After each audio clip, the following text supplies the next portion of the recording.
Survive the Blizzard by Marita Moskin, book trailer by Emma.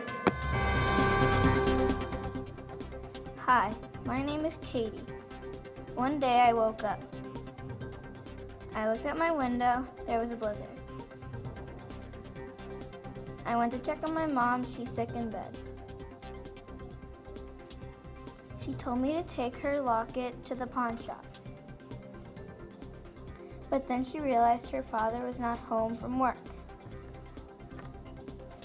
So she was worried, so she went to go check on the twins.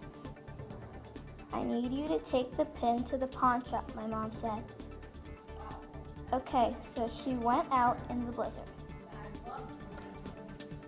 On the train, I was stuck.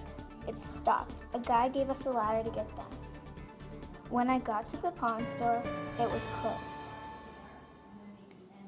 What will happen to Katie and the pin?